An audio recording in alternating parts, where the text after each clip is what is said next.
जिंदगी खुद अपनी मेहमान और सरफरोशी की तमन्ना मौत।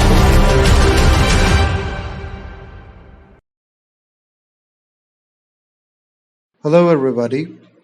Welcome to the online platform of Shield Defense Academy. Today, as we are going to start a new topic on noun and cases, the earlier series of noun and number has been extensively covered. If you are coming here directly, I request you to please watch the earlier series on noun and numbers, right? So now today let us begin with our new topic on noun and cases. In noun and cases, what are we going to cover? We are going to talk about collective nouns. See guys, understand that आपके paper में बहुत सारे topics हैं जो कि syllabus में दिए हैं, but let me tell you, nouns के पॉइंट ऑफ व्यू पे, नाउन्स एंड केसेस में specifically only collective noun is important from the paper point of view. There are other topics as well, बहुत सारे और topics भी हैं जैसे material noun है, एब्स्ट्रैक्ट नाउन है, but I don't think that they are very important because previous year papers में इसके पहले बहुत ही कम क्वेश्चन कभी अगर आए हों तो आए हों, अदरवाइज इनके जनरली क्वेश्चन नहीं आते हैं. So my point is, why to waste time on something which does not fetch you any good marks, right? So let us directly come on to the new topic, the new session on nouns and cases.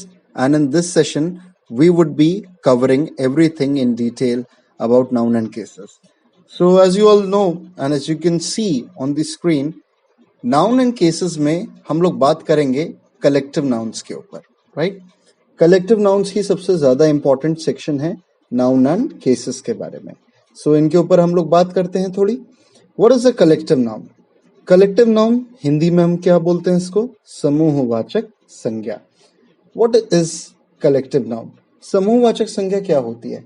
C there on the screen, आपके screen पर लिखा है individuals और things that tend to form a group, that tend to create और form a group, right?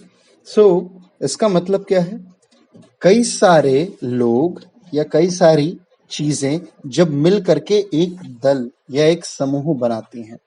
जैसे for example अगर आप एक बात करें, एक अकेली चाबी अगर आप ले, चाबी की, राइट? अगर आप चाबी की बात करते हैं तो चाबी कोई ग्रुप नहीं है.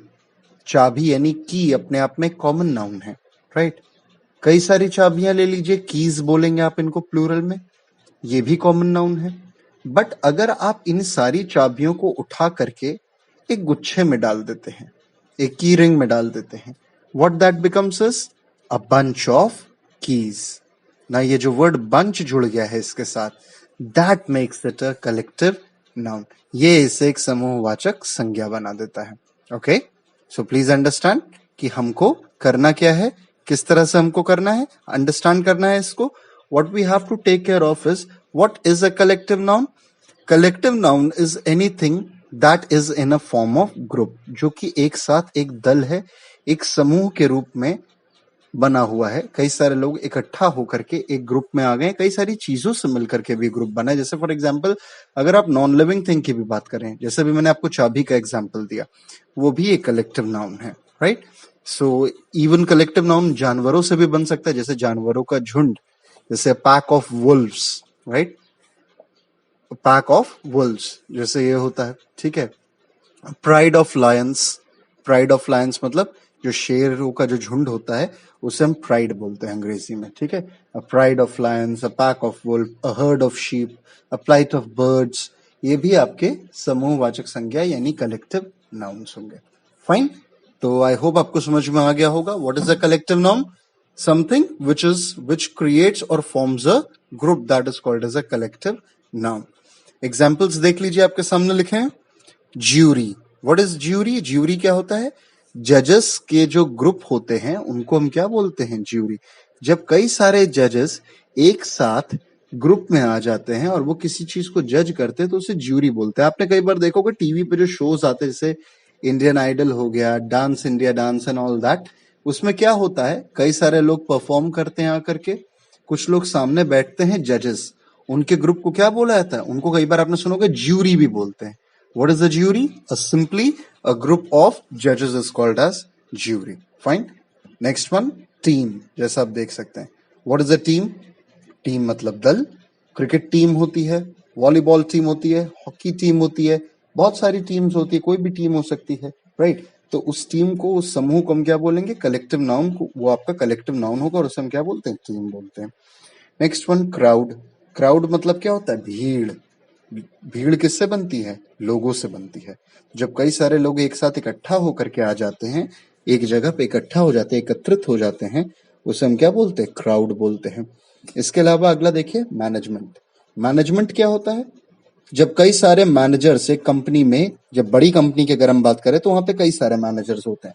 जब वो सारे मैनेजर्स एक जगह पे आ जाते हैं तो उसे क्या बोलते हैं? इस कंपनी का मैनेजमेंट है ये. मैनेजमेंट मतलब जो लोग मैनेज करते हैं, यानी जो मैनेजर्स हैं वहां के. तो ये भी आपका क्या हो जाएगा? एक कलेक्टिव नाउन हो जाएगा. Last one, government. गवर्नमेंट सरकार. सरकार किससे बनती है? बताइए. सरकार बहुत लोगों से मिलकर के बनती है. Elected members, nominated members, bureaucrats, इन सब से मिल करके आपकी क्या बनती है? एक सरकार बनती है, गवर्नमेंट बनती है. ठीक है. सो अगर हम बात करें सिंपल टर्म्स में तो गवर्नमेंट भी आपका क्या है? गवर्नमेंट भी आपका एक कलेक्टिव नाउन है, यानी समूहवाचक संज्ञा है. Fine everybody. So these are all examples: jury, team, crowd, management and government. All of these would be considered as a collective noun. Fine. Now ये तो चलिए एक सिंपल सी डेफिनेशन हो गई कि ये क्या होता है कलेक्टिव नाउन, राइट? अब हम बात करते हैं और डिटेल में, इसको यूज कैसे करना है पेपर में, मैकेनिज्म क्या है इसका. देख सकते होंगे आप. याद रखिएगा, jury, team, crowd, management, government, ऐसे बहुत सारे और वर्ड्स होते हैं जो कि ग्रुप को बनाते हैं, राइट? प्लीज रिमेंबर, ये जितने भी वर्ड्स हैं, all of these words together, right, ये सब आपके सिंगुलर होते हैं. क्या होते हैं? Singular. Okay, this would be singular. What does that mean? What do we mean by singular? That means ये जो समूहवाचक संज्ञा जिसके बारे में हम बात कर रहे थे, collective noun, that would be singular. इसके साथ जो हमारी वर्ब लगेगी और जो जेंडर लगेगा, आप जैसा देख सकते हैं सामने. भाई देखिए, नॉर्मली किसी भी नाउन के साथ वर्ब लगती है, जैसे Ram is, people are, students are, teacher is, right? वैसे ही कलेक्टिव नाउन जैसे ज्यूरी है, टीम है, क्राउड है, मैनेजमेंट है, गवर्नमेंट है, राइट? इनके साथ जो वर्ब लगेगी that would be singular, right? मतलब कैसी वर्ब लगेगी? वर्ब ऐसे लगेगी कि इनके बाद इज, वॉज या हैज इसका इस्तेमाल किया जाएगा, राइट? और जेंडर, जेंडर कैसा लगेगा? जेंडर भी आपका सिंगुलर लगेगा. सिंगुलर देखिए कौन कौन से जेंडर होते हैं? Masculine gender, feminine gender, neutral gender. इसमें न्यूट्रल जेंडर यानी इट्स का इस्तेमाल होगा. प्लीज़ रिमेंबर गाइस, कभी भी कलेक्टिव नाउन्स की बात हो रही होगी, जो जेंडर यूज होगा that would B neutral gender यानी इट्स. सिंगुलर होगा, इट्स का इस्तेमाल होगा. हिज और हर का कभी इस्तेमाल मत करिएगा. प्रीवियस ईयर पेपर में सीधे क्वेश्चन आया है इसका, राइट? अभी मैं आपको बताऊंगा. अभी जैसा फर्स्ट एग्जाम्पल दिया हुआ है मैंने, यही एग्जैक्टली आपका पेपर में क्वेश्चन आ चुका था. तो प्लीज़ रिमेंबर, जो जेंडर लगेगा वो आपका इट्स होगा और जो वर्ब लगेगी वो सिंगुलर होगी. जैसे इज वो लगेगी, वॉज लगेगा या हैज़ लगेगा. Fine. Let us see an example. Jury has given its decision on the issue, right? तो ज्यूरी क्या है? जजेस का ग्रुप. हम लोगों ने बात कर चुके हैं इस बारे में, राइट? इसके साथ क्या लगेगा? हैज़ लगेगा. हालांकि अब आप ये कहेंगे कि भाई जजेस तो बहुत सारे हैं, 2 जजेस होंगे, 3 जजेस होंगे, 4 जजेस, तो जजेस तो आर होता है. भाई कई सारे जजेस के लिए आर लगाएंगे, बट यहाँ जजेस नहीं दिया है. यहाँ पे क्या दिया है? Jury. Jury is a collective noun. इसलिए याद रखिएगा, ज्यूरी हैव नहीं बल्कि ज्यूरी हैज़ इस्तेमाल होगा. तो jury has given its decision, right? ना कि हिज या हर या देयर कुछ नहीं लगेगा, केवल क्या लगेगा? इट्स लगेगा. इसका रीज़न है, देखिए इट्स यहाँ पे क्यों लगा है. There is a reason for that. मान लीजिए आप किसी कलेक्टिव नाउन की बात कर रहे हैं, मान लीजिए आप ज्यूरी की ही बात कर रहे हैं. जैसे आपने इंडियन आइडल देखा होगा, बहुत सारे जजेस बैठते हैं उसके अंदर. भाई कुछ आदमी भी होते हैं, कुछ औरत भी होते हैं, मेल फीमेल दोनों होते हैं. तो सबके लिए हम क्या कर सकते हैं हम कि कौन सा जेंडर लगाएं। हम एक ऐसा वर्ड लगाएंगे ना जो कि ये ना दिखाए कि मेल है कि फीमेल है, क्योंकि देखिए अगर हमने हिज लगाया तो हिज लगता है मेल्स के लिए केवल, हर कहाँ लगता है फीमेल्स के लिए केवल, और मान लीजिए अगर दोनों हो तो इन दैट केस हम क्या लगाएंगे। इसीलिए जेंडर बेसिस पे ना दिखाते हुए हम इसे सिंगुलर बेसिस पे दिखाने की कोशिश कर रहे हैं, इसलिए हम एक ऐसा वर्ड लगाते हैं जो कि मेल फीमेल को दिखाता ही नहीं है, सीधे वो ये बताता है कि जो भी कुछ है वो एक ग्रुप है, सिंगुलर है, इसीलिए इट्स का इस्तेमाल किया गया। देखिए, jury has given its decision on the issue, right. तो प्लीज़ रिमेंबर, इस तरह से क्वेश्चन प्रीवियस ईयर पेपर में ये क्वेश्चन ज्यूरी का आ चुका है, इसीलिए मैंने इसको एग्जाम्पल के तौर पर आपके सामने रखा है। Fine, next example, the management of the company has decided, have नहीं has, please remember this, right. Has decided to lay off its employees, अपने एम्प्लॉयज़ को ले ऑफ करें। ले ऑफ का मतलब क्या होता है, कंपनी से निकालना। जैसे आप देख पा रहे होंगे इस समय लॉकडाउन चल रहा है, लोगों की कंपनी बिजनेस सब कुछ बंद हो चुका है, तो जो एम्प्लॉयर्स होंगे वो पैसा कहाँ से देंगे, पैसा तो है नहीं किसी के पास, तो क्या करते हैं धीरे धीरे वो अपने एम्प्लॉयज़ को निकालना शुरू कर देते हैं कंपनी से। तो बेसिकली ये जो निकालने का, जो नौकरी से टर्मिनेट किया जाता है लोगों को, उनकी नौकरी से निकाल दिया जाता है, उसी को ले ऑफिंग कहा जाता है अंग्रेजी में, राइट।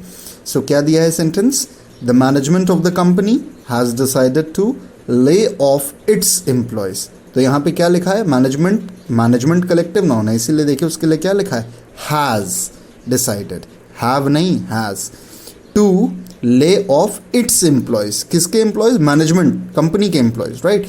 तो इसीलिए इट्स लगा है, ना कि वहाँ पे देयर या हिज या हर नहीं लगा है। प्लीज़ रिमेंबर दिस, इस तरह के क्वेश्चन ज़रूर आएंगे पेपर में और पहले भी आ चुके हैं, इसको बहुत ध्यान से समझ के रखिएगा, ये पेपर में सीधा क्वेश्चन है, राइट। सो अभी तक हमने क्या सीखा है कि कलेक्टिव नाउन हमारा क्या होता है, एक ग्रुप होता है जिसमें कई लोगों से मिलकर के एक ग्रुप बन सकता है या कई चीज़ों से भी बन सकता है। कलेक्टिव नाउन के बारे में खासियत क्या है, कलेक्टिव नाउन आपका क्या होता है, सिंगुलर होता है, राइट। यानी इसके साथ लगने वाली जो वर्ब होगी वो सिंगुलर होगी, जो जेंडर होगा वो सिंगुलर होगा, और क्या जेंडर लगेगा, इट्स का केवल इस्तेमाल होगा। फाइन, चलिए अब आगे बढ़ते हैं। ये तो हमने सीख लिया कलेक्टिव नाउन के बारे में बेसिक डिटेल्स, किस तरह से बेसिक क्वेश्चन आता है पेपर में।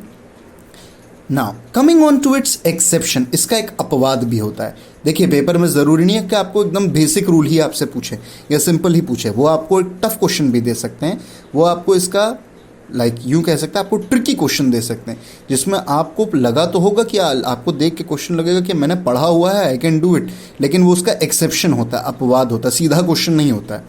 चलिए देखते हैं एक्सेप्शन। देखिए क्या लिखा है, in any case of dispute और नॉन यूनानिमिटी। डिस्प्यूट का मतलब क्या होता है, लड़ाई झगड़ा फसाद। नॉन यूनानिमिटी, यूनानिमिटी का मतलब क्या होता है, यूनानिमिटी का मतलब होता है एकता, एक होना। यूनिटी आपने वर्ड सुना होगा, वैसे ही यूनानिमिटी होता है, सम्मति जिसे कहते हैं, राइट। सर्वसम्मति को यूनानिमिटी कहते हैं, ठीक है। So in case of non unanimity और डिस्प्यूट, मतलब अगर मान लीजिए किसी, जैसे अगर हम किसी कलेक्टिव नाउन की बात करें, कलेक्टिव नाउन मतलब क्या है, ग्रुप है। मान लीजिए ज्यूरी की बात करते हैं, जजेस के ग्रुप को हम क्या बोलते हैं, ज्यूरी। मान लीजिए कई बार तो वैसे नॉर्मली जजेस अपना जो ज्यूरी होती है अपना डिसीजन सारे जजेस मिल करके ही देते हैं और एक जैसा डिसीजन होता है, लेकिन कई बार आपने जैसे टीवी सीरियल्स पे भी देखा होगा, शोज़ पे देखा होगा, क्या होता है आपस में जजेस ही भिड़ जाते हैं, लड़ाई हो गई, एक जज कुछ और कह रहा है, दूसरा जज कुछ और कह रहा है, तीसरा जज कुछ और कह रहा है, किसी की किसी से बात नहीं मैच हो रही है और आपस में बहस हो गई, कोई डिसीजन नहीं आ पाया। इन दैट केस हम क्या बोलते हैं, यूनानिमिटी नहीं थी जजेस में, नॉन यूनानिमस थे। तो अगर कभी भी किसी ग्रुप में ऐसी स्थिति आए जहाँ पर लोग जो ग्रुप के अंदर हैं उनके बीच में आपस में तालमेल ना हो, झगड़ा हो जाए, फसाद हो जाए, आपस में एक दूसरे से उनकी सोच ना मिले, उनके डिसीजंस मैच ना करें, इन दैट केस वो एक ग्रुप की तरह नहीं होंगे, क्योंकि ग्रुप का मतलब होता है वो जो एक तरह से काम करता है, मिलके एक बन के काम करता है, अलग अलग लोग अपनी अलग अलग बात नहीं करते। सो इन दैट पर्टिकुलर केस याद रखिएगा, जब भी ऐसी कोई स्थिति हो वहाँ पे आप देख सकते होंगे सामने क्या लिखा है, it the collective noun would turn out to be plural. अभी तक हमने क्या देखा था, कलेक्टिव नाउन क्या होता है, सिंगुलर होता है, वर्ब कैसी लगती है, सिंगुलर, जेंडर कैसा लगता है, सिंगुलर, इट्स का इस्तेमाल होता है। नाउ अगर ऐसी कोई स्थिति आती है जहाँ पे लड़ाई झगड़ा फसाद, आपस में ग्रुप के बीच में लड़ाई, मान लीजिए टीम है, क्रिकेट टीम है, आपस में ही लड़ गए, एक टीम आपस में ही लड़ गई, एक दूसरे से कि हम ये नहीं करेंगे, हम बैटिंग नहीं करेंगे, हम बॉलिंग नहीं करेंगे, हम वहाँ नहीं खड़े होंगे एंड ऑल दैट। मान लीजिए आपस में झगड़ा है, फसाद हो गया, इन दैट केस वो कलेक्टिव नाउन प्लूरल हो जाएगा। ये बहुत इंपॉर्टेंट रूल है, please remember this. This is definitely going to come and it has already come a lot of times in your examination. This collective noun will become plural. अभी तक plural मतलब क्या था, वर्ब जो होगी plural हो जाएगी, जेंडर जो हो जाएगा वो भी क्या हो जाएगा, प्लूरल हो जाएगा। अभी तक सब कुछ सिंगुलर था, अब वर्ब ऐसे केस में क्या हो जाएगी, आर, वर या हैव का इस्तेमाल होगा। अभी तक जेंडर हम इससे पहले इट्स लगा रहे थे, सिंगुलर दिखा रहे थे, अब जेंडर क्या हो जाएगा, प्लूरल हो जाएगा, देयर का इस्तेमाल होगा। देयर क्या होता है आपका, प्लूरल जेंडर होता है, कॉमन जेंडर जिसे हम कहते हैं, राइट। तो ये दोनों चेंजेस आ जाएंगे अगर इन केस किसी ग्रुप में आपस में यूनिटी या यूनानिमिटी नहीं है। एग्जाम्पल देखते हैं, the jury are divided on their opinions. क्या लिखा है, जैसे मैंने अभी आपको एक एग्जाम्पल के तौर पे बताया था, मान लीजिए जजेस के बीच में आपस में तालमेल नहीं बन रहा है, उनके आपस में वैचारिक मतभेद है, आपस में विचार नहीं मिल रहे हैं उनके, वो डिसीजंस उनके सेम नहीं है। इन दैट केस क्या होगा, in that case jury are हो जाएगा, इज नहीं आर। कैसे पता, डिवाइडेड, देखिए वर्ड क्या दिया है, डिवाइडेड दिया है। सो इस वर्ड की वजह से यहाँ पे ये क्लियर हो गया कि यहाँ पे ये ग्रुप की तरह काम नहीं कर रहे हैं, इनके अंदर एकता यानी यूनिटी नहीं है, इसीलिए डिवाइडेड वर्ड के आने की वजह से वहाँ पे ज्यूरी आर हो गया। और देखिए आगे, ऑन देयर ओपिनियन, इट्स नहीं, अब की बार क्या होगा, देयर होगा। तो please remember this is important. Next example, the management are not unanimous on lay offing. मतलब क्या है, जो कंपनी का मैनेजमेंट है, जो लोगों को उनकी नौकरी से निकाल रहा था, मैनेजमेंट जो मिल के डिसीजन लेता है, वो इस फैसले पे आपस में एक दूसरे से सहमत नहीं है। मतलब क्या है, कुछ लोग मैनेजमेंट में कह रहे हैं निकाल दीजिए एम्प्लॉयज़ को, कुछ लोग कह रहे हैं नहीं निकालना है, आपस में एक दूसरे की कोई भी तालमेल नहीं है, यूनिटी नहीं है, कोई कुछ और कह रहा है और कोई कुछ और कह रहा है। In that case management are हो जाएगा। Fine everybody, so management is नहीं होगा, मैनेजमेंट आर होगा। कैसे पता, लिखिए क्या लिखा है, not unanimous on lay ऑफिंग। Unanimous नहीं है, यूनानिमस का मतलब हम बता चुके हैं, सर्वसम्मति, सर्वसम्मति नहीं है। आई होप ये क्लियर रहा होगा आपको। इसके ऊपर भी हम लोग कुछ क्वेश्चंस को सॉल्व करेंगे एंड प्लीज़ इसको रिवाइज करेगा। This is a very very important portion. Previous year paper अगर आप उठा करके देखें, एनडीए, सीडीएस, एयरफोर्स के, इन सब में मतलब थोक के भाव से इसके क्वेश्चन आए कलेक्टिव नाउन्स के, और पार्ट 1 सिंपल और एक्सेप्शन दोनों के क्वेश्चन आए, इसलिए दोनों को प्रॉपरली आप रिवाइज करेगा। Try to revise all of them, try to incorporate all of them in your studies and keep revising them and try to solve some questions as well on the same. Fine? So I've tried to cover everything in detail and I hope you got it, I hope you understood it, and if in case there are some doubts you can let me know in the comment section as well. Fine? So we'll keep it here till the day, right? And we'll see you next time with some other topic. Okay? Thank you so much. Keep visiting Shield Defense Academy.